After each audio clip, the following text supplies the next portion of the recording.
So from Interval House of Hamilton, we've got Grace Jensen and Maddie Brockbank. Just to add a bit of a personal touch to this, like I've had the chance of being a part of some of the seminars that they put on for us, as well as being a part of the Be More Than a Bystander event that they put on for us in Whitby a little while ago. There's a real personal touch with what they have to do here, and they work strictly off donations, and it's a really great thing that they have going on. So, do your best to make sure you connect with these two before you head out. So Grace Jensen is a supervisor of the Gender-Based Violence Program Prevention Training at the Interval House of Hamilton. Grace is responsible for overseeing partnership and program implementation with a special focus on youth engagement. Grace's work on mentor action engages with the community youth in schools and sports teams to raise awareness about gender-based violence and promote safety with a youth-based approach. Maddie is the manager of gender-based violence prevention training at Interval House of Hamilton and is responsible for overseeing public education initiatives, community partnerships, and training content. Completing her work with the IHOH, Maddie is also a PhD candidate and the Boehner Scholar in the School of Social Work at McMaster University, where she studies gender-based and sexual violence prevention with men and boys. Thank you. Thanks.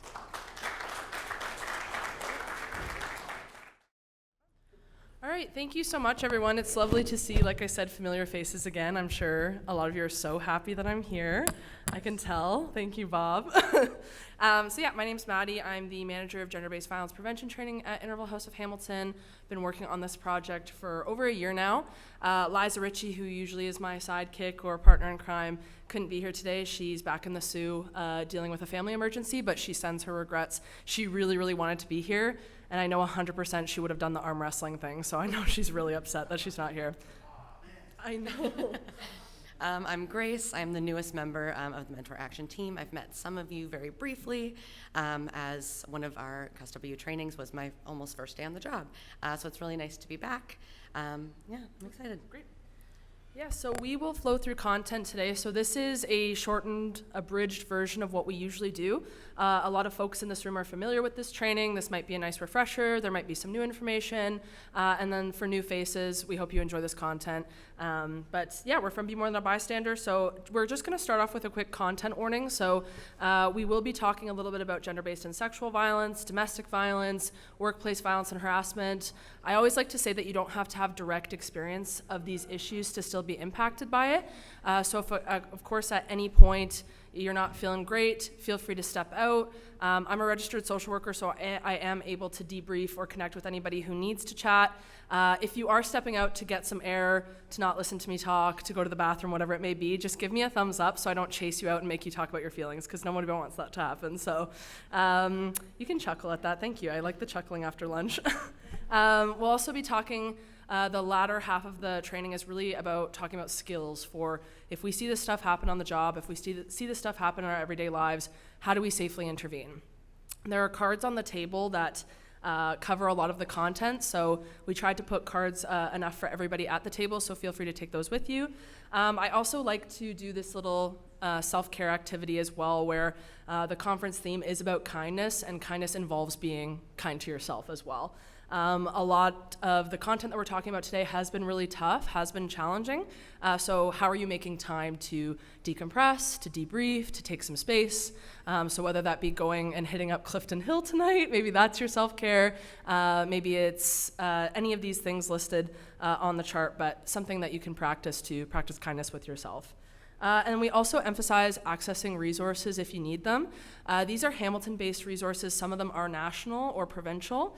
Happy to connect anybody with their local sexual assault centers or their local emergency women's shelters if you're interested. But our crisis line is at the top. That's there to support women who might be experiencing violence and abuse in the community. The Sexual Assault Center of Hamilton and area, or SASHA, everybody should have a local sexual assault center wherever they're from. but Sasha has a call and text line for survivors of sexual violence and also people who are supporting survivors of sexual violence. So if you're taking a disclosure, if you're on the job and somebody talks about those things, you can actually call or text this line and somebody can connect with you. Yeah, in the back. We can definitely make a summary of this available for sure. I can send it to the folks on the organizing committee and we can distribute all of that so you don't have to take rigorous notes for sure. And then the last one that we emphasize as well is mental health crisis lines that are available. So there's suicide prevention Hamilton hotlines. Those should also be local in your community. Like I said, happy to connect you with those resources, but sometimes it's always helpful to have these things on hand. You're never expected to be a therapist, to be a doctor, to be all-knowing about these things, so it's sometimes best to be a system navigator. So if somebody's disclosing something distressing to you, making sure that you have these resources on hand, that you know that you can refer people to them. And I should mention all of these services are free of charge, so you don't have to worry about paying for them. We're gonna do a little true or false, which I'm gonna pass to Grace. So, you wanna go? Yeah.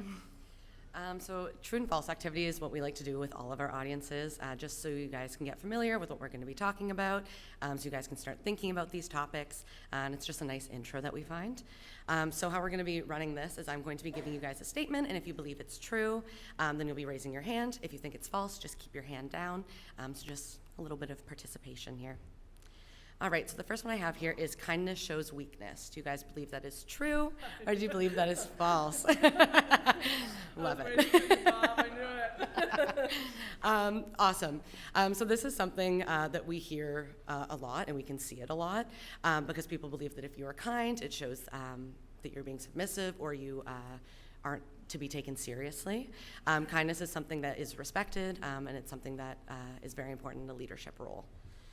Our second one here, you can't always effectively get your point across if you focus on doing so kindly. Is that true or is that false? Awesome. Oh, awesome. So again, another misconception where people think that if you aren't assertive, you aren't direct, you aren't forward, you aren't aggressive, you're not going to get a message crossed well, or people won't respect you. That is not true. People, again, do respect kindness and thoughtfulness, and that does go a long way, especially in the workplace. The next one I have, kindness is disingenuous, or people often are only kind to get what they want. Is that true or false? We should put more truths in here. Oh my goodness. Again, you guys got that right. People think a lot of the time that if you're too kind to someone, it means they want something from you. They're trying to get something out of you. They're trying to play you in some way. But again, that is not true. And we just like to bring that up because that is something that people often think about. We have two more. This is our second last one. So establishing boundaries and practicing kindness cannot exist together. Is that true or false? Wow, I don't know. Thanks, again. This is something that you can establish boundaries and respect yourself while respecting others. And respecting others doesn't mean that you don't respect yourself or you're submissive to whatever they need. So these two go hand in hand, and it's important to respect yourself and others by showing kindness to everyone involved. And then lastly, what happens on the job site does not affect life outside the job. Is that true or false? I know. Wow. So sorry. Our editing team was down for this one. Okay. Again, yeah, what happens in work follows people in life. We spend a majority of our days at work. So when we go home, a lot of the time, as much as we like to say that we don't think about work outside of work, we do. So showing kindness can extend into people's day-to-day lives outside of the workplace. So yeah. Thank you. So Thank you, sorry, guys. did not realize they were all false. Everybody passed, that's so great. So this is just a little bit about why we're here. So some of the folks in this room are familiar with us, some we might be new faces, but the Canadian Union of Skilled Workers have actually been a really instrumental and fantastic partner for us in getting our training out more widely. So they've been working really closely with us within the past year. It started with a gala that we hosted, I think it was last March, and it raised over $12,000 for our programs and services, which was massive. Grace will talk a little bit about what our services entail, but we're a non-for-profit. We run largely on government funding and donations. So to have a private union like yours cover that was incredible. And from that gala where we had a really fantastic time, we brought one of our sports partners with us. We brought a Tie Cat. I don't think anybody in this room is a Tie Cat fan, are we? Oh, okay, we got a couple. At other trainings, people were like, "Get out of here! We hate Hamilton." I know red blocks. Okay, but anyway, our work with CUSW has been really instrumental. Some folks in this room, I hope, were impacted by our training and can share that with each other. And then also, when we think about what CUSW commits itself to, it's founded on principles of inclusion, collaboration, democracy, diversity, and trust. And these things are deeply tied or intertwined with kindness, safety, violence prevention, and producing and fostering healthy dynamics within the workplace. These things can't be pulled apart. They're not separate. So when we talk a little bit about gender-based and sexual violence prevention, some folks in this room might feel like it's not applicable, it's not something I see or experience on the job. We know that they do, and we know that they can have a really profound impact on someone's participation in the union, efficacy at work, and overall mental health and wellness. Awesome. So I'm just going to give a little bit of background about who we are, what we do, and what our programs are, just for folks that aren't aware or that familiar. Okay, so we are with Interval House of Hamilton. That encapsulates a number of our programs. I'll go through them as we see them on the screen here. But our first program is our Victorian Friends Women's Shelter. That is our emergency service shelter that we have 22 beds for women and children fleeing domestic violence. This is a space that is constantly at capacity, if not over full. We know that there's a great need for that. If we built a shelter out the back of our shelter tomorrow, it would be full within the day. It is a service that unfortunately is in very high need. Outside of our emergency services, we have our community-based services. So that includes the Women's Center of Hamilton. That's where we do peer support, counseling, housing support, things like that for our families in the Hamilton area. Similarly to that, we have our Flamborough Women's Resource Center, and that is specifically for our rural families. That center addresses the barriers that rural women face specifically, just based on resources, lack of access, things like that. And then we have Jared's Place, that is our legal advocacy program, which we run out of the Women's Center, and that's where we do legal navigation, court proceedings, things like that to help our families move forward with legal cases. So those 4 programs there are what we call our reactive services. So they're post-incident, post-assault, and those are services that people access after experiencing something. We are part of the preventative team, so we are Mentor Action, and we run a number of programs, including this one, which is our Be More Than a Bystander program that you're going to be getting a little bit about, that works on the prevention side. So under Be More Than a Bystander, we have a number of partners with us. We have sports partners, we have LaUna, we have post-secondary such as McMaster and Mohawk, we have Sport Hamilton, and we work with you guys a lot. We're hoping to continue to move forward with this partnership and hopefully have you guys up here one day.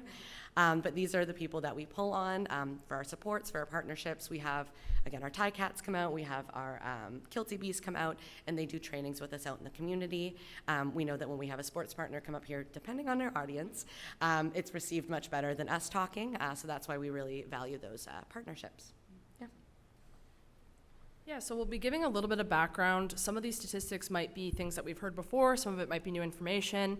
I have a professor at McMaster where I go to school, and he shared something with me where sometimes when we hear about these really challenging issues that we've talked about today, our first instinct is, how do I solve it? How do I stop it? I just want to move to a solution. And my professor told me we have to understand the complexity of the problem before we move to solutions to make sure our responses are informed. So what we can do if we don't understand the nuance of a problem is our solutions can inadvertently perpetrate or perpetuate more harm.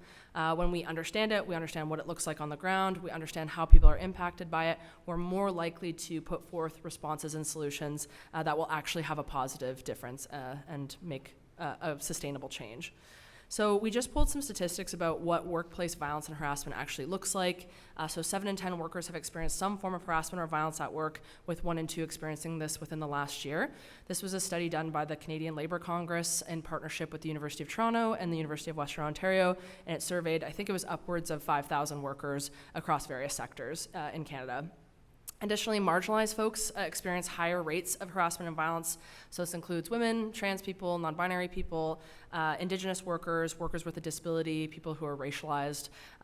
We know this is backed by other statistics about what this issue looks like outside of the workforce, and we talk about that a little bit in our longer training. Third parties such as customers and clients and coworkers were the two most commonly reported perpetrators of this workplace violence or harassment. So that indicates that there is a power differential at times, that the context of the relationship can affect how this violence is experienced, and also processes of reporting or getting help or getting redress for that issue, especially when it's somebody purchasing services. So if it's a client, that can create a very specific dynamic in terms of exercising boundaries and the fear that you might lose business, you might lose partnerships, those sorts of things. So that abuse of power can create some challenging barriers that people experience. 70% of workers who experienced harassment and violence had to miss work because of the negative effects, and 1 in 4 who reported actually said that reporting made the situation worse. So this is a really harrowing statistic. That's one that I think when we've done this training before, people kind of sit with, where you think about reporting an issue like this, it's really brave to do so. It's really challenging to do so. We know that there are lots of barriers to doing so. And then when you actually take that step and you face penalization, consequence, maybe you miss work, maybe you get transferred, suspended, moved around, that indicates that what you did was wrong in some way, and that also protects the people that were perpetrating that violence. That can make your situation worse. You feel less safe going to work. You feel less inclined to continue working. So this is really important. This is where we really come in about how do we make reporting procedures safer for people, and that's some of what our training talks about. These are a couple more stats about specifically what gender-based and sexual violence look like when we talk about it happening in the context of work. So 1 in 4 women and 1 in 6 men reported an experience of sexualized violence or harassment in the workplace. This was a Statistics Canada study. Those are massively high numbers, and they're quite reflective of other stats that we'll talk about in a bit in terms of what this issue looks like nationally, regardless of the workplace. Almost half of women working in trades, transportation, and equipment operation, and related occupations experienced violence and harassment at work in the past year. We know that women continue to be underrepresented in the skilled trades, particularly on on-site positions. And we know that CUSW is really committed to worker retention, worker recruitment of diverse populations. So when we hear those stats, when we hear that these things do happen, think about the impacts that have on recruiting and retention. Significant proportions of respondents experienced inappropriate sexualized behaviors perpetrated by a person in a position of authority, such as a supervisor or a boss. Again, that creates a very specific dynamic. Think about when you're reporting this issue and it's somebody in a position of power. And that abuse of power can work to silence you, can work to make you feel less safe, can isolate you, can also dismiss your experiences and frame you as somebody that is unwell or is misinterpreting the situation or is just a difficult worker. And that reputation, as we know, can follow you. Even if you move jobs, that reputation can follow you. Although all workplaces must comply with anti-harassment and discrimination laws, nearly a third of respondents reported that their employer had not provided them with information on how to report sexual harassment and sexual assault. This is a really harrowing statistic, and it's one that's quite comparable to other sectors. So in the post-secondary sector where I am, a lot of students don't know where to go if they experience sexual assault on campus. They're not aware of institutional policies. That's another massive barrier to people talking about these experiences, getting support, understanding that there are accommodations available, there's supports available, and that accessing those things doesn't make you weak or doesn't make you less good at your job. So those are important things to keep in mind. These are a couple more stats. I'm a stats nerd, so I apologize if this is boring anyone to tears, but if you want to talk about it later, I'll be outside. So half of Canadian women experience some form of physical or sexual violence in their lifetimes. This is an activity that we've done in bigger crowds where we've actually asked half the room to stand up. We just had lunch, so we're not going to do that. But we have seen sometimes the visual representation of just how many people are experiencing this issue can be really sobering. So I did this once with a group of 450 student athletes at McMaster, and it was wild to see. People were looking around and thinking about, there might be somebody sitting next to me who has had direct experience of this. We might have a loved one who has had direct experience with this. 1 in 3 women and 1 in 6 men experience some form of sexual violence in their lifetime, so this is consistent across Canada, very comparable to the numbers that we see in the employment sector. There's a really excellent website called 1in6.org, the number 1 in number 6.org, that specifically talks about resources and supports available for male survivors of sexual violence and abuse, because we know they face very specific barriers to getting support. There's specific stigmas to talking about it, especially if the perpetrator was another man. So I encourage folks to check that out, and we'll make those resources available to you as well. 1 in 2 trans or non-binary people experience some form of sexual violence in their lifetime. This is a growing concern. We see a lot of policy education movements in terms of trying to ban things like gender-affirming care or gender-inclusive policy. So it's something we also have to keep in mind. Some folks also might now be starting to work with people who are trans and non-binary and having questions about how to build safety around that. And then the last one is that over 3 million children witness family violence annually in Canada. This is a very high number. It continues to raise every year. I just read an article that family violence has continued to rise for the past 5 years in really kind of harrowing ways. When we think about family violence, when we think about the experience that has on children, that can persist and recreate into adulthood. So there are actual statistics that indicate that if you experience family violence in your youth, you might be more susceptible to experiencing domestic violence in your adulthood. So there's a close correlation there that we need to be aware of. That's why a lot of our programming is with youth, and we try to do it in multiple sectors of someone's life, so this isn't the only time they're hearing or talking about this. So I've used this term gender-based violence. I just want to get us on the same page really quickly. So gender-based violence basically refers to violence that's perpetrated on the basis of someone's perceived or actual gender. Historically in our sector, we've used the term violence against women. We're trying to intentionally shift away from that language to acknowledge the ways in which not just cisgender women are experiencing this issue. So as I mentioned, trans and non-binary people are, but also men can experience forms of gender-based violence and harassment, particularly when they're perceived to be in proximity to femininity or queerness. So if you paint your nails, if you wear skirts, if you have your hair long, those are all things that can be used and weaponized as a form of gender-based violence or harassment. And while in a place like Canada, sometimes people can think gender-based violence probably isn't an issue here as much as it is in other places or countries where there's not the same legal protections. Women can vote here, you can get married and divorced. It's kind of hard for anybody to buy a house right now, but hypothetically you can buy a house and have your own financial freedoms. But what we know is that gender-based violence continues to be one of the most significant issues facing our communities. Sexual assault in particular is the most underreported crime in Canada and has been for quite some time. It's also one of the only crimes in Canada that's not decreasing over time. It's either increasing or staying pretty consistent. And while women have historically led movements against gender-based violence in terms of strengthening laws, advocating for policies, in our work with men and larger communities, we know that they can play such an important role in imagining new and innovative solutions. So this is us trying to flip the script that gender-based violence is all of our problem, we're all affected by it, so we all have to embrace our unique role in confronting and challenging it. This is the last stat, I promise. This might be difficult to see, but this just represents that out of 1,000 sexual assaults that happen in Canada annually, only 3 lead to conviction. So the vast majority of people sometimes believe that perpetrators of sexual violence are like rotting in a jail cell, or they're on house arrest, or they've at least been in touch with the criminal justice system. What we know is that the vast majority of these cases actually go unreported. There are some stats that indicate that even 83% of survivors never tell a helping professional about what happened to them. So they won't even talk to a social worker, they won't even talk to a family member or a friend. A lot of the data we have is based on government anonymous surveys where people finally feel safe enough to say something about it. And then of the ones that actually do get reported, we see the numbers drop. So 33 are reported to police, only 29 of those are recorded as a crime. Of those, less than half have charges laid, half of those are prosecuted, and only half of those lead to conviction.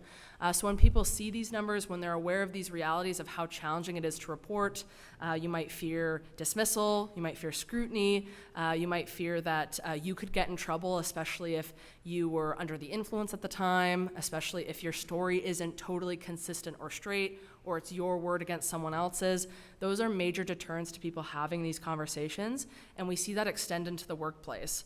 A lot of people think domestic violence is an at-home problem. It doesn't affect how somebody engages at work. What we know is domestic violence can follow someone to work, can affect things like their attendance, can affect things like their job performance, can also affect their ability and capacity to even do their job well. So when we have a more comprehensive understanding of these issues and we create a space where people actually feel like they can talk about it and access resources, we might be preventing this issue from perpetuating generationally. All right, now we're going to talk about the conference theme because that was a heavy portion. So now we're going to talk about kindness. We really appreciated the theme of this conference. We also really appreciated being invited because we believe things like consent culture and bystander intervention are intrinsic to fostering kindness in the workplace and beyond. So in your small tables, so I don't lecture you for too much longer, we'll maybe take 5 minutes to 1:35. Some of these questions were posed earlier on in the day, but it's an opportunity to reflect on them a bit more. but what words, images, ideas, or behaviors come to mind when we think of the term kindness? What does that look like? What makes it difficult to practice kindness in the workplace? What might get in the way of doing so? And then how can we build spaces that are founded on values of kindness? So go chat for 5 minutes and we'll come back. We would just love to hear from maybe 1 or 2 tables of what you chatted about, any responses to these questions that we're pressing. Anything that people want to share? Yeah. I would say, like, as an apprentice, when like your JP tells you to do a job or you stand up. Oh, they did a good job on a job, or you did well today. That's always really great for the apprentices. Yeah. That's awesome. Thank you so much for sharing that. Sometimes recognition can go such a long way.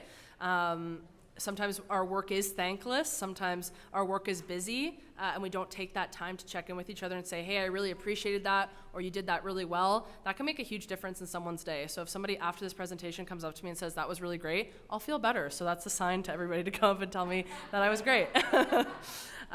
Any last comments before we continue? Yeah, one other thing I noticed, what I've learned, like everybody's going through something difficult in their lives at any given time. And there's a lot of people who don't have any kindness left. They don't have anything that's positive.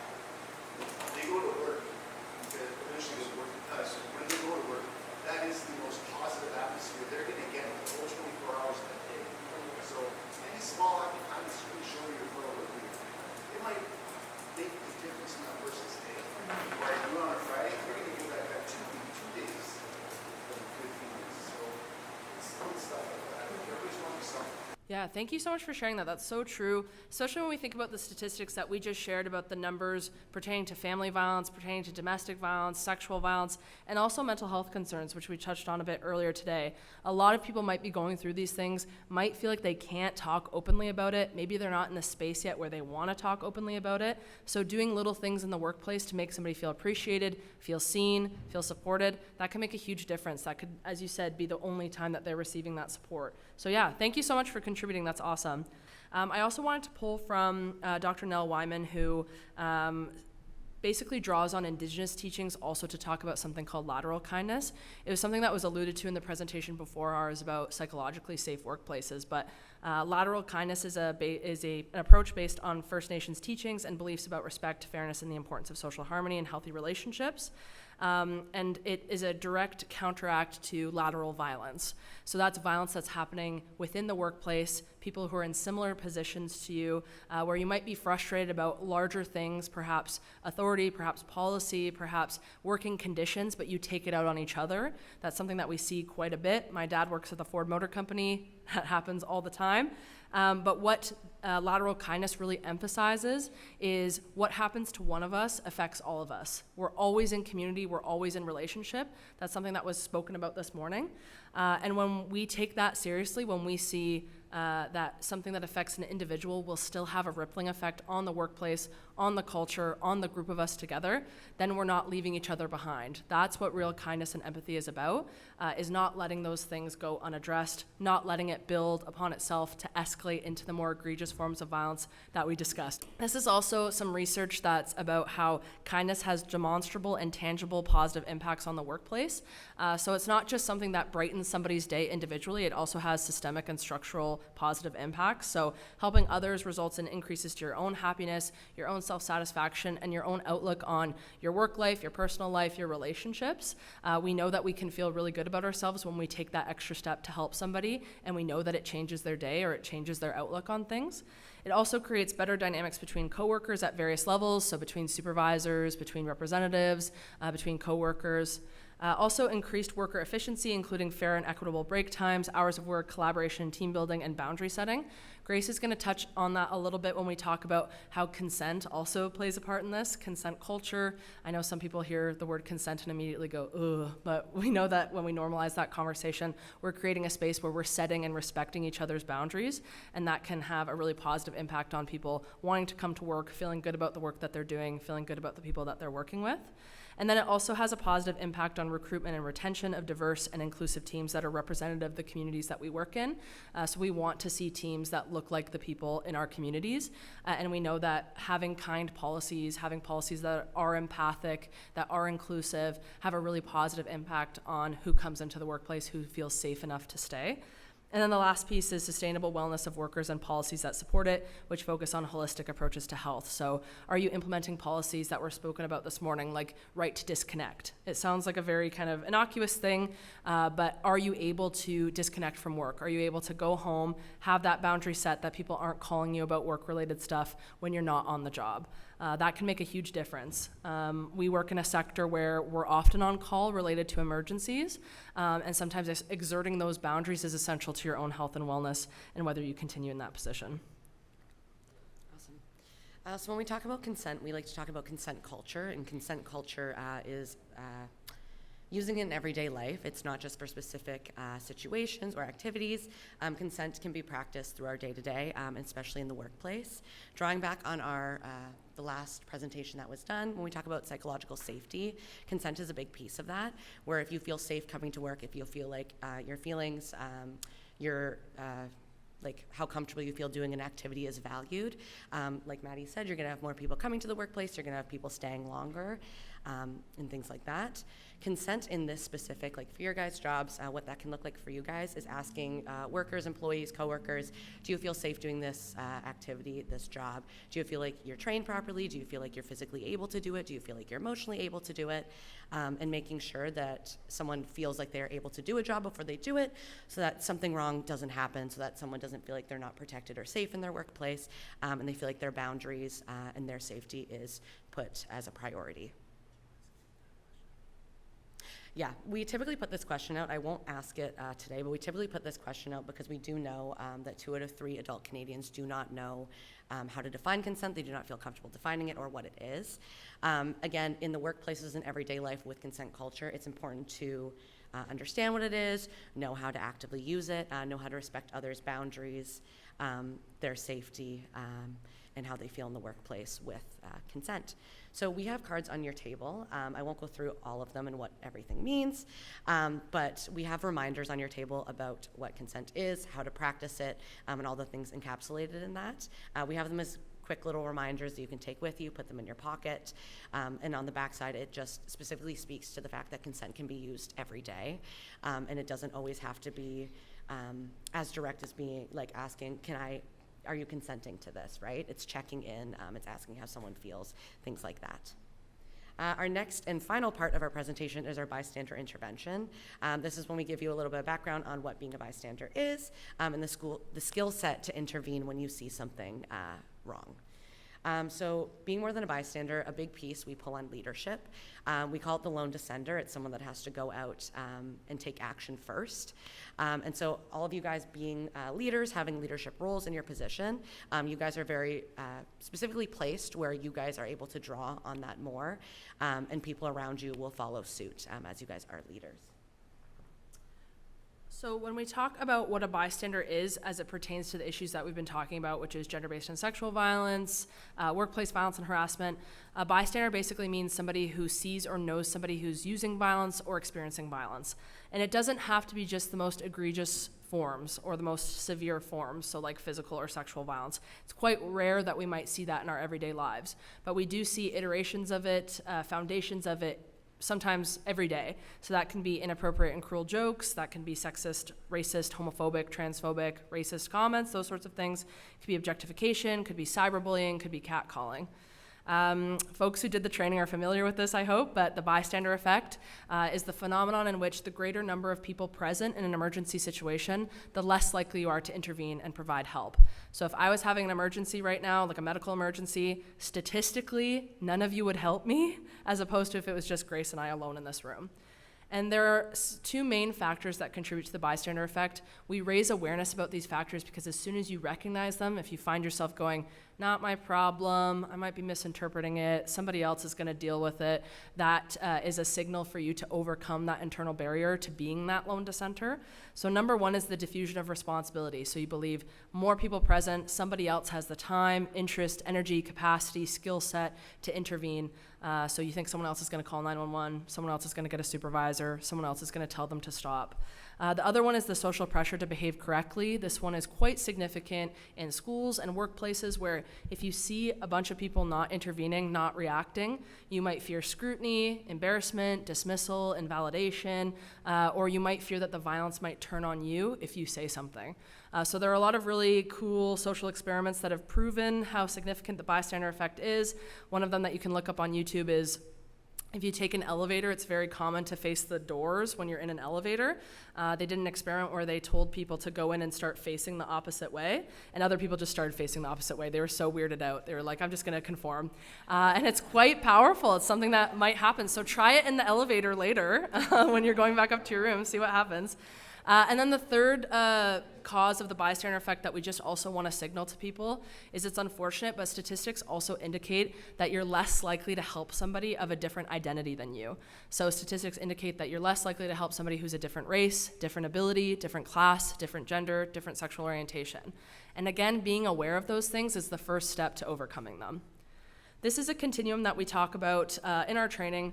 Sometimes when we look at the top of the pyramid and we think about things like murder, sexual assault, domestic violence, workplace violence and harassment in their worst forms, we can often feel like that's too big an issue. I don't know how to stop that from happening. I don't know how to safely intervene. Like I said, it's quite rare that the top of the pyramid might be an everyday occurrence for you, but the bottom of the pyramid might be. So when I was in high school, rape jokes were things that I heard genuinely every day walking down the hallway. There was a story that actually emerged after I graduated high school. A male peer of mine who was in that group, who was very common, they were making rape jokes. That was kind of something that they did very often. He actually came out later, years later after high school, and disclosed that he was sexually assaulted by a male coach. And he said, I didn't feel safe talking about it because so many people were joking about it. So I thought I was going to be called gay. I thought I was going to be made fun of. I thought people were going to dismiss me if I talked about it. So even something as innocuous as a joke can have an impact on whether somebody talks about the issue, gets help around the issue, or even takes it seriously. So when we look at the foundation of the pyramid, those everyday things, those are points of intervention that we believe everybody can make a difference in. And we see this have a real impact. So I want to provide a quick example. I go to McMaster University, as I mentioned. Last year, a psychology professor in the psychology, neuroscience, and behavior department was arrested for sexual assault. A number of staff members were also suspended, put on leave. Some of them were actually fired because they were implicated in it. They knew about it. They covered it up. Some of them even participated in it. They launched a massive internal departmental review to think about how did this happen? How did these sexual assaults happen? And we had no idea. And what they found is everything at the bottom of the pyramid was normalized. That had become part of the culture of the department. It was very common for inappropriate jokes to be part and parcel of you being part of that department. It was very common for traditional gender roles to be enforced in a way that was harmful. It was very common that people in positions of power abused that power and overstepped boundaries. So when we see those internal investigations, we know that this stuff builds a foundation, and that's where we believe we can intervene. This is something that we've talked about in trainings as well. I really love this because what we find is that some people might feel really compelled to participate in these issues and like challenge this stuff happening on the ground. And sometimes our ultimate goal is I want somebody who's doing something really harmful to move from active opposition, as in they're like saying really inappropriate comments all the time, they're sticking to their guns, they don't care, this is who they are. We want to move them overnight into active allyship, where all of a sudden they're like challenging sexist, homophobic, racist comments, they're attending marches that support these causes, they're wearing #feminist t-shirts, something like that, right? Sometimes we want to see a massive change overnight. That's not possible, and sometimes that can be a real deterrent or can be really disheartening for people. So this is called the spectrum of allyship. It's just a really helpful tool where it helps put things into perspective. So your bystander intervention might not change somebody's values or beliefs overnight, but you might move them one rung over on the spectrum. So you saying, hey, what you're saying is really inappropriate and harmful, please don't do that again, you might move them into active opposition into passive opposition. So maybe they just don't do that again. Maybe they don't say that comment again. Maybe their beliefs are still not great, but at least they're not actively perpetrating harm. That can be a massive shift. That can make a huge difference for somebody. So this is just putting it a little bit into perspective about what bystander intervention can realistically achieve when we commit ourselves to it. So be more than a bystander. We've gone over this in our training. We do this more thoroughly if you attend another longer training where you get to stay with me for 8 hours of the day. Bob can attest that it's so fun when I'm there for 8 hours talking. Everyone can laugh at that. That's okay. So number one is making sure that you stay safe. So sometimes we want to commit ourselves to making a difference and we say, I'm going to directly intervene. I'm going to say that's inappropriate, that's harmful. Sometimes that can escalate the situation. Sometimes that can put somebody at further risk of harm, especially in instances where perhaps we're witnessing domestic violence happening in a relationship and we're saying, hey, this is really not okay. That person might have to go home with their partner who's in an escalated state and they're at further risk. You're no longer involved, but you just accidentally put them at further risk. So making sure you stay safe means it's a collaborative approach, not a superhero approach, and that there are many ways to intervene. We have these cards on the table, and we also have them at our table outside if you want to take them with you. We're also happy to deliver cards to anybody who wants to have them in the workplace, but I'll pass it to Grace to take us home with the bystander intervention model. I will speed run it. You guys all have these cards on your tables, so you can take them home if you would like to. So these are the skill sets that we use for intervening. They're good reminders. You can have your favorite. You can have one that you use in certain contexts, depending on if you know the people, where you are, whether it's your workplace, your social life, things like that. But this is the steps or the options that you can use. So the first one that we have is delegate. Delegate is assigning roles to different people. So if it is an emergency situation, asking someone to call 911, asking someone to deal with one person while you deal with the other person, it's assigning roles so that everyone has something that they can be doing that is productive. The second one we have here is direct. That is more a limit setting or boundary setting one. This is where you're directly like, hey, that's not cool. Hey, we don't do that around here. Hey, we don't stand for that. That's something where you are directly putting yourself to the person that may be saying something inappropriate and telling them that's not appropriate. Direct can also look something like not laughing at a joke that everyone else has laughed at. That sometimes can be enough of a message for someone to say, ugh, maybe it wasn't received as well as I thought it was going to be. Maybe I won't say that again next time. The third one that we have here is distract. Distract is non-confrontational. It is obviously less direct. And that's something like redirecting the conversation, interrupting it. So that can be changing the subject if it's an inappropriate conversation that's happening in the workplace. Out in social activities, it can be something like spilling a drink. So people start paying attention to that instead. There's plenty of creative things you can come up with to distract, but that one is the easiest one to enforce. And then lastly, we believe that no matter what intervention you engage in, you should always debrief. Debriefing is something that can be done with yourself, with a friend, with a coworker, with a family member. It's sharing how you felt after intervening, what may have followed you after the incident, and how you will proceed. Debriefing is also checking in with those around you. So it's checking in with those who may have heard an inappropriate joke, been a part of an inappropriate conversation, and they could have negative feelings about it. Debriefing can also be debriefing with the person that made the inappropriate comment. So that could be after the fact if it's someone that you're close with, a close coworker, a close friend, saying, hey, that comment that you made in the group setting wasn't really appropriate. Maybe not next time, maybe not saying that, something like that. Lastly, we say most importantly, don't remain silent, speak out, because doing something is important. That's something that we want to, that's one of our big messages, because even if you did something small, it's better than doing nothing. Our last one that we don't put on the cards because we are a bit careful about this one is documentation. We like to say documentation should only be used when you feel like you have tried all the other ones or the other ones aren't available or applicable. This is a lot in power differentials. So if it's someone's boss, if it's someone's leader, they feel they can't directly speak out, we recommend documentation. Documentation can be writing down dates, times, individuals, what was said, if applicable, pictures. Again, we're very careful with documentation because you need to be careful and strategic with what you do with that documentation. If you take a photo of something that was said or something harmful in the workplace, posting it online is not the productive way to go about it.